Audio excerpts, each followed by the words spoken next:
खजांची है। तो जब उस खजांची को ही आप प्रसन्न कर लेंगे, मान लो मैं अपने एक जनरल बात बताऊँ, अपने फाइनेंस मिनिस्टर को आपने प्रसन्न कर लिया, तो फिर अब काय की आवश्यकता है। नमस्कार, विनय दत्त पुरोहित पॉडकास्ट के नए एपिसोड में आपका स्वागत है। आज हमारे गेस्ट थे पंडित विजय दत्त जी पुरोहित, जिनसे हमने धनपति कुबेर देवताओं के बारे में डिस्कस किया था। उनसे हमने उनके पौराणिक हिस्ट्री के बारे में भी जाना और ये डिस्कशन हमें उस एंड पे लेके आया था कि हमें इसके नेक्स्ट एपिसोड को भी रिकॉर्ड करना पड़ा, जो कि उनकी अनुष्ठान और साधनाओं के बारे में भी डिस्कस करता है। तो होपफुली ये पॉडकास्ट आपके लिए बहुत ही ज़्यादा इन्फॉर्मेटिव रहेगा। एंड अगर आपको ये इन्फॉर्मेशन अच्छी लगे तो प्लीज़ इस चैनल को सब्सक्राइब कीजिए, ताकि मुझे इसके लिए मोटिवेशन मिलती रहेगी कि मैं और अच्छे गेस्ट को लेके आ सकूँ और अच्छे टॉपिक्स पे पॉडकास्ट बना सकूँ। Thank you. जय अम्बे पंडित जी, जय अम्बे। तो पिछली बार हमने पॉडकास्ट में बगलामुखी के बारे में जाना था। उसका काफ़ी अच्छा रिस्पॉन्स भी आया, लोगों ने आपको भी संपर्क किया होगा। और मैक्सिमम टाइम पे लोगों का यही सवाल था कि इससे पैसा कैसे कमाया जाए। पैसा आज के टाइम पे अर्थ प्रधान योग है, जैसे आप बोलते भी रहते हो। तो पैसा कैसे कमाया जाए। एक तो हमें पता है कि भाई लक्ष्मी जी की पूजा करनी चाहिए, पर ये भी लोग कहते हैं कि लक्ष्मी बहुत ज़्यादा चंचल है। तो मुझे ऐसा कुछ बताओ कि चंचलता भी ज़्यादा नहीं रहे और पैसा भी आए। ऐसा किसकी साधना करे जिससे वो प्रसन्न हो जाए। तो ऐसा हमें कुछ बताओ। देखो, लक्ष्मी तो है ही है, मगर धनाध्यक्ष यक्षराज कुबेर है। कुबेर की आराधना, कुबेर की पूजा करने से वह धन, अगाध धन दे देता है और धनाध्यक्ष बना देता है। वह सभी देवताओं का कोषाध्यक्ष है। सभी देवताओं का धन उसके पास में है। और कुबेर को यक्ष बोला है। यक्ष संस्कृति और रक्ष संस्कृति, दो संस्कृति है। कुबेर है क्या? कुबेर था कौन? कुबेर धनाध्यक्ष कैसे बन गया? अच्छा, इसमें भी जन्म की बात है। हाँ, और धनाध्यक्ष कैसे बन गया, वैभव देने वाला कैसे बन गया, इतना पराक्रमी कैसे था? कुबेर पूर्व जन्म में एक ब्राह्मण था। गुण निधि उसका नाम था, गुणवान था, वेदज्ञ था, वेद में विश्वास रखने वाला, वेद का षडांग वेदों का अध्ययन करने वाला और अपने माता पिता की सेवा करने वाला था। कुल संगति के कारण वह कुमार्ग पर चला गया। पिता की सब धन दौलत उसने गंवा दी। माता होती है ना, पुत्र से बहुत स्नेह करती है, इसलिए पुत्र की हर खराब बात वह अपने पति से छिपाती रही।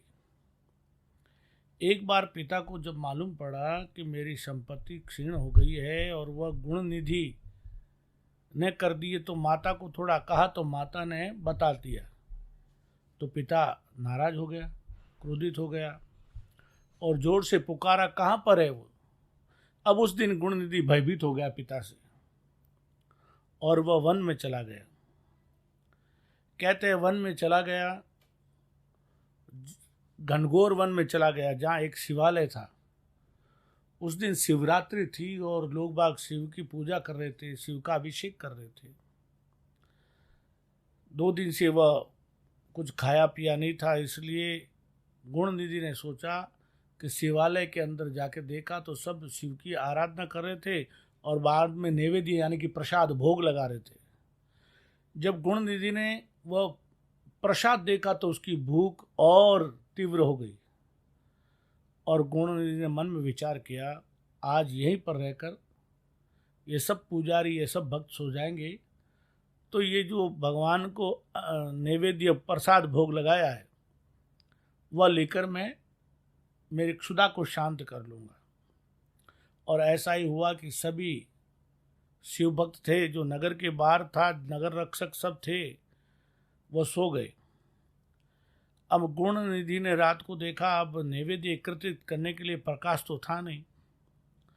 उसने अपने वस्त्र उतार लिए और उसी से दीपक बना दी, बाती बना दी और उस बाती के सारे सब नैवेद्य, सब प्रसाद भोग था एकत्रित कर लिया और मन में विचार किया, एकांत में जाकर मैं ये सब प्रसाद, ये भोजन, ये नैवेद्य ग्रहण कर लूँ। वह सब प्रसाद उठाकर जा ही रहा था कि अचानक उसका पांव किसी पुजारी को टच कर गया और पुजारी की आंख खुल गई।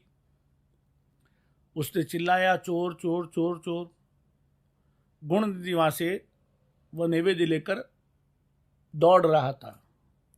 जब पुजारी ने चोर चोर चिल्लाया तो नगर रक्षक भी उठ गए, उन्होंने भी उनका पीछा किया, मगर गुणनिधि दौड़ता रहा। नगर रक्षकों ने बाण एक गुणनिधि के मार दिया। मारते वह प्राणांत उसका हो गया। प्राणांत होते ही यमदूत उन्हें लेने आए। तभी शिवदूत भी आ गए, शिवगण आ गए।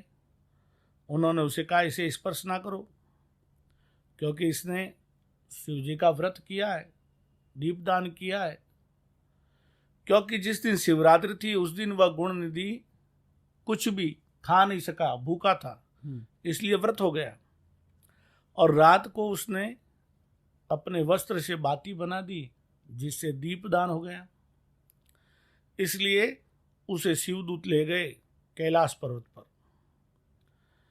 और ले जाकर, वह तो भगवान का भक्त था, उसका दूसरा जन्म जो हुआ है वो विश्रवा ऋषि से इड़विड़ उसकी माँ थी, और कहीं पर देववर्णी नाम भी उसका है।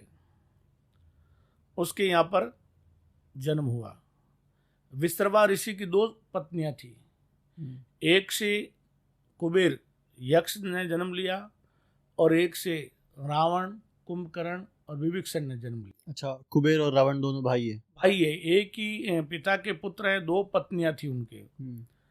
वहां पर भी वह, क्योंकि पूर्व जन्म में शिव भक्त था, और वहां पर भी वह शिव की आराधना करने लगा। शिव उस पर प्रसन्न हो गए। उसने ब्रह्मा जी की आराधना की। ब्रह्मा जी उस पर प्रसन्न हो गए उसकी भक्ति से, और कहा क्या चाहिए। तो ब्रह्मा जी ने ही उसको पुष्पक विमान दिया, और ब्रह्मा जी ने उसे लंका, जो आप कह रहे हैं रावण जिस पे था, वह लंका भी ब्रह्मा जी ने उसकी स्वर्ण की दी, और उसकी उपासना से भगवान भी प्रसन्न हो गए और उनके मित्र बन गए, सखा। अच्छा, तो लंका है जो कुबेर की थी? लंका कुबेर की थी। तो फिर ये रावण को कैसे मिली? रावण तो रक्ष संस्कृति का प्रवर्तक था, राक्षस था, और ये कुबेर जो है यक्षराज है, ये यक्ष संस्कृति का था। आपस में विवाद हो गया और बहुत विवाद चला, तो ब्रह्मा जी ने बीच बचाव किया, और ब्रह्मा जी ने ही वह पुष्पक विमान और लंका रावण को दिलवा दी कि तुमसे तो कोई दोनों विजय प्राप्त नहीं कर सकते। और रावण पूरे जीवन में सबसे विजय प्राप्त किए, 3 व्यक्तियों से विजय प्राप्त नहीं कर पाया। एक तो अज था जिसने अयोध्या बसाई, दूसरा बाली था जिसको भी रावण विजय प्राप्त नहीं कर पाया, और तीसरा कुबेर रावण का भाई था, इस पर भी विजय प्राप्त नहीं कर पाया, क्योंकि कुबेर यक्षराज बहुत पराक्रमी भी थे, बली भी थे। तो ब्रह्मा जी ने बीच बचाव करा के वह रावण को पुष्पक विमान और लंका दिला दी, क्योंकि कुबेर तो धनाध्यक्ष है और भगवान प्रसन्न हो गए। कुबेर का ध्यान भी है। मनुजवाज विमानवर स्थितम गरुडरक्तं निधिनायकं शिवशकं मुकटादिविभूषितं वरगदे भजतुंदले सुंदरम। भगवान यक्ष शिव के अभिन्न मित्र थे। ये ध्यान का क्या मतलब है? ये है कि शिव जी के तो मित्र ही है, बड़ा उनका उदर है, 2 हस्त है, कहीं पर 4 हस्त भी है, और गदा भी है पास में। वरद मतलब आशीर्वाद, वरद मुद्रा है उनकी, और जब वो देते हैं तो छप्पर फाड़ कर देते हैं। और आजकल आपको मालूम है यक्ष की पत्नी थी हरित। अच्छा। आज से 4-5 हजार वर्ष पहले लक्ष्मी की पूजा का विधान दीपावली को नहीं था। अच्छा, लक्ष्मी की पूजा ही नहीं होती थी दीपावली को? हाँ, वो जैसे हम काल रात्रि बोला था पहली बार, वास्तव में उसका नाम यक्ष रात्रि है दीपावली का। आज से 4-5 हजार वर्ष पहले दीपावली को यक्ष पूजा ही होती थी, कुबेर की पूजा, और उसकी पत्नी हरित की पूजा होती थी। और धीरे धीरे उसके बाद में हरित के स्थान पर लक्ष्मी आ गई और यक्ष के स्थान पर गणपति आ गए, क्योंकि यक्ष और गणपति का स्वरूप मिलता जुलता है। एक उनकी भी तूंद है और गणपति की भी तूंद है। ऐसी भी आती है कि काशी में एक बार यक्ष गणपति स्वरूप में थे, उससे भगवान प्रसन्न हो गए। और एक ऐसा भी है जहाँ पर कुबेर नगर है, कुबेरपुर, वहाँ पर कुबेरेश्वर महादेव की स्थापना की है। वहाँ पर पंचमी के दिन जाकर कोई भी भक्त पूजा करता है तो उस पर कुबेर प्रसन्न हो जाते हैं। कुबेर अगर प्रसन्न होता है तो देता क्या क्या है? ऐसी अरे कुबेर तो सब कुछ धन तो देता है, बहुत सी सिद्धियां है उसके पास, 9 निधि, 9 सिद्धियां, 9 निधि के दाता। एक अगर निधि मिल जाए, एक सिद्धि मिल जाए तो आदमी वैभव को प्राप्त कर लेता है, अपने परम सुख को प्राप्त कर लेता है, अपने चरम आत्म तृप्ति को प्राप्त कर लेता है। तो उसके पास तो 9 निधि है, एक निधि मिलने पर भी ऐसा हो जाता है। तो कुबेर तो यक्षराज है। और आपको एक बार और बता दूं, वह देने बैठता है तो फिर छप्पर फाड़ कर ही देता है कुबेर। कुबेर की बहुत सी आराधना है, बहुत सी उनकी पूजा होती है।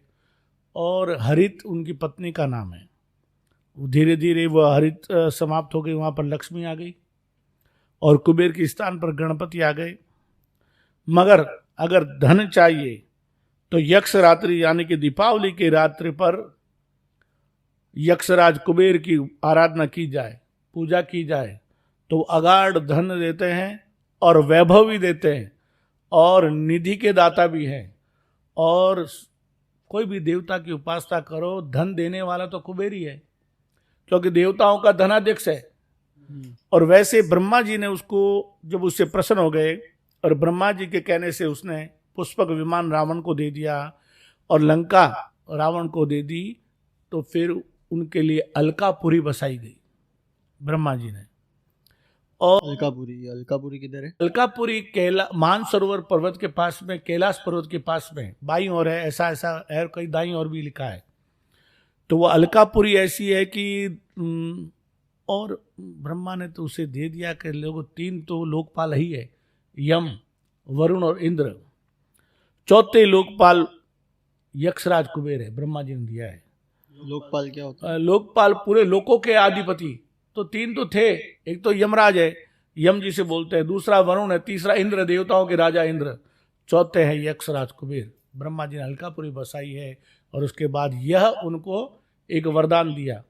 और उस दिन से यक्ष रात्रि के दिन पूजा होती है। आमोद प्रमोद के देवता हैं, यक्ष संस्कृति के प्रवर्तक है, देवता ही है यक्ष, राक्षस नहीं है। क्योंकि उनका जो स्वरूप जैन ग्रंथों में उल्लेख मिलता है कि भाई उनके नख रक्त है, उनके जिह्वा लाल है, उनके तालू लाल है और उनका स्वभाव देव वर्ण का स्वभाव है, देव स्वभाव है, ऐसा जैन ग्रंथों में उल्लेख मिलता है।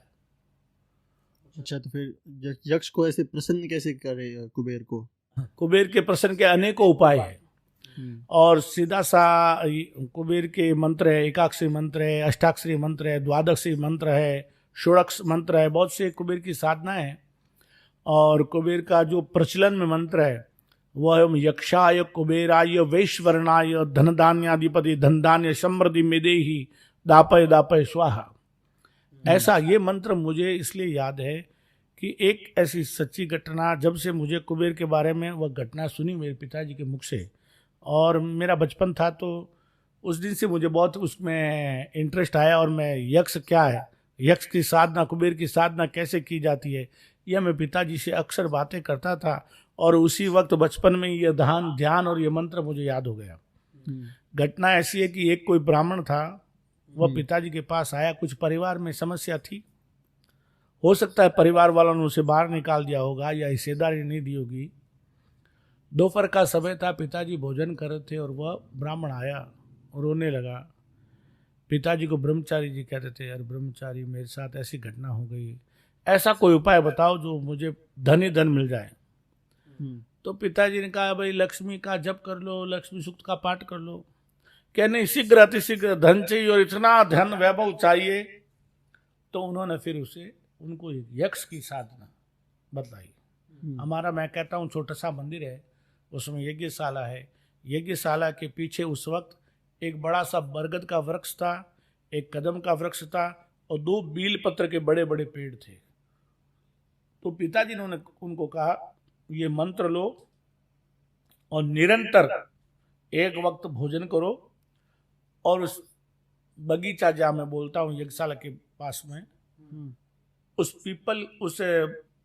बीलपत्र के वृक्ष के नीचे बैठ जाओ और सावधान होकर इसका जप करो, इसका पाठ करो। और वह भी बड़े ही निष्ठावान थे, श्रद्धावान थे।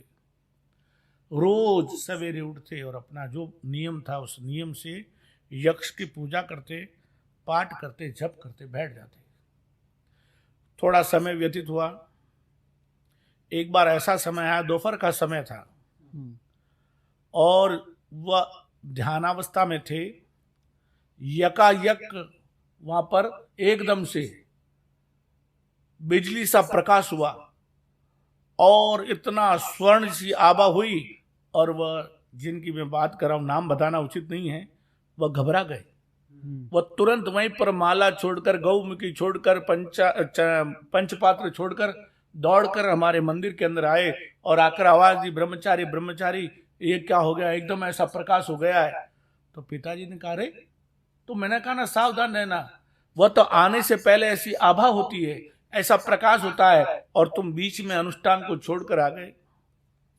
आज तक वह ऐसे ही यक्ष करते घूमते, क्योंकि हमेशा कोई भी अनुष्ठान करो, कोई भी जप करो, कोई भी साधना करो, तो थोड़ा सावधान रहना पड़ता है, थोड़ा सतर्क रहना पड़ता है। और वह बीच में थोड़ा घबरा गए, इसलिए वह जब यक्ष प्रसन्न होने वाला था उससे पहले ऐसी प्रकाश और ऐसी आभा हो गई।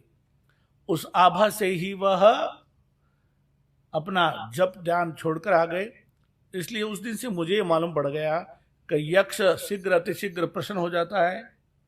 यक्ष अपने भक्त को कभी भी दुखी नहीं देख सकता, और यक्ष जब देता है तो छप्पर फाड़ कर देता है, और उसका ही नाम कुबेर है। अच्छा, कुबेर सिर्फ नाम है, ऐसे यक्षराज बोलते हैं? यक्ष बोलते हैं, यक्षराज है वो, और है कुबेर, सभी देवताओं का धनाध्यक्ष है, उसका नाम कुबेर। तो जैसे इसके मंदिर बहुत कम देखने को मिलते हैं। एक तो मैंने पुष्कर में देखा है, ब्रह्मा जी के मंदिर में है ना, एक तरफ इंद्र की मूर्ति और एक तरफ कुबेर की मूर्ति है। और कहाँ पे मंदिर मिल सकते हैं इसके? बता दूं, जो हमारा भारत का रिजर्व बैंक है, मुख्य कार्यालय दिल्ली में, अगर आप जाओ तो उससे मुख्य द्वार पर यक्ष की मूर्ति है, एक तरफ हरित की मूर्ति है, मगर कोई लोग बाग उसे लक्ष्मी की विग्रह भी कहते हैं। तो जो भारत का जो रिजर्व बैंक है उसका मुख्य कार्यालय के बाद ही यक्ष की, कुबेर की मूर्ति है। अच्छा, अभी भी सिर्फ और कुबेर की मूर्ति, क्योंकि वो धनाध्यक्ष है इसलिए। हाँ, वो धन का, इसलिए वहाँ कुबेर की मूर्ति है और एक तरफ लक्ष्मी की मूर्ति है। और वैसे वह तो हरित है, लक्ष्मी की पत्नी का नाम हरित था। इनकी दोनों की पूजा का विधान है दीपावली के दिन। और जिनको भी चाहिए कि भाई मेरा वैभव हो जाए, मेरे पास धन आ जाए, तो उसको दीपावली के दिन अवश्य ही यक्षराज की पूजा करनी चाहिए, कुबेर की पूजा करनी चाहिए। कहीं कहीं पर ऐसा प्रचलन है कि लक्ष्मी गणपति के साथ कुबेर की भी विग्रह फोटो है, मगर पहले सिर्फ कुबेर और हरित उनकी पत्नी की पूजा होती थी, आज से 4-5 हजार वर्ष पहले। उसके बाद धीरे धीरे हरित के स्थान पर लक्ष्मी जी आ गए और यक्षराज कुबेर के स्थान पर गणपति आ गए। क्योंकि अमावस्या जो है ना, वह यक्ष की है, वह कुबेर की है। और यक्ष की ऐसी, यक्ष संस्कृति में ऐसा भी है कि अमावस्या के दिन, जो कार्तिक कृष्ण पक्ष की अमावस्या होती है ना, उस दिन वो आमोद प्रमोद में रहते हैं और बहुत से अपने आनंद, यक्ष की जहाँ भी व्याख्या है वहाँ पर यक्षराज को बताया है कि बहुत ही आनंद में रहने वाला है, बहुत ही मस्ती में रहने वाला है और अपने भक्तों की रक्षा करने वाला है और बहुत बड़ा दानी भी है, शीघ्र अतिशीघ्र प्रसन्न हो जाता है। ब्रह्मा जी ने यह भी उसको वरदान दे रखा है कि अगर जो तेरी आराधना करेगा उस पर मैं शीघ्र अतिशीघ्र प्रसन्न हो जाऊंगा। और उसकी आराधना से भगवान शंकर ने अपना मित्र बना दिया। भगवान शंकर के अभिन्न मित्र है कुबेर, क्योंकि अलकापुरी बसाई ना, तो वहाँ पर पार्वती के साथ में भगवान त्रिशूल लिए हुए विराजित रहते हैं अलकापुरी में, कुबेर की नगरी में। और ऐसा भी एक दृष्टांत है कि कुबेर भगवान शंकर की आराधना कर रहा था, भगवान शंकर उस पर प्रसन्न हो गए, और कुबेर ने जब पार्वती को देखा तो पार्वती के मन में ये भाव आ गया कि ये मुझको देखकर मोहित हो रहा है, तो उन्होंने उसे श्राप दे दिया। तो वो एक आंख से थोड़ा कमजोर हो गया। जब कुबेर ने कहा माता मेरा भाव ये नहीं था, मेरा भाव तो माता आपके प्रति ऐसा था, तो पार्वती ने कहा जो किसी एक आंख वाले को देखने से दोष लगता है, वह अगर कुबेर का ध्यान करेगा वह दोष समाप्त हो जाएगा, और कुबेर को वह आकर्षण की भी शक्ति माँ पार्वती ने। एक आंख से देखने वाला मतलब? एक आंख से देखने वाला शुक्र होता है, जैसे काणा होता है, उसको देखने से कहीं कहीं पर ऐसा भी है कि उससे अपशुकन होता है। अगर वह कुबेर का ध्यान कर लेता है, कुबेर के दर्शन कर लेते हैं, तो वह दोष भी समाप्त हो जाता है। ऐसा माँ पार्वती ने कुबेर को वरदान दिया है, ऐसी कथा भी प्रचलन में है। तो ऐसे ना अपन ये भी सुनते हैं नल कुबेर, ये कौन है फिर? नल कुबेर, हाँ वो अलग हैं, ये उनके पुत्र भी हैं। नल कुबेर उनके पुत्र हैं कुबेर के, और मणिग्रीव भी पुत्र है। और आप देख लो काशी में जाओ, कहीं पर भी जाओ, भगवान शंकर की जहाँ पूजा होती है उसके अंतर्गत एक यक्ष की भी पूजा होती है। यक्ष का मतलब ही क्या होता है? सबसे पहले तो अपन ये भी कंफ्यूजन है कि यक्ष का मतलब क्या होता है। यक्ष जैसे वरुण है, इंद्र है और यम है, चौथा यक्ष है, ये देवता है न कि राक्षस। थे विश्रवा ऋषि के संतान, एक तो राक्षस था और एक यक्ष था जो कुबेर, वो हमेशा यक्ष संस्कृति वृद्धि करता था और रावण राक्षस संस्कृति का मान बढ़ाने का प्रयास करता था। दोनों में युद्ध की भी कथा है, ये भी कथा है, मगर ब्रह्मा जी के कहने से यक्ष ने बीज बिचाव किया कि भाई जन हानि हो रही है, धन की हानि हो रही है, तो कुबेर तू ये पुष्पक विमान रावण को दे दे, ये लंका रावण को दे दे, तेरे लिए मैं अलकापुरी बसाता हूँ। भगवान शंकर के अभिन्न मित्र हैं, और यह जिस पर प्रसन्न हो जाते हैं बहुत से धनाद्य योग बना देते हैं, बहुत से कुयोग को सुयोग बना देते हैं। ऐसी भी इनके पास एक निधि है। तो यक्ष मतलब इतना कुबेर कैसे, कितना दे सकता है? क्या लिमिट है कोई कुबेर की?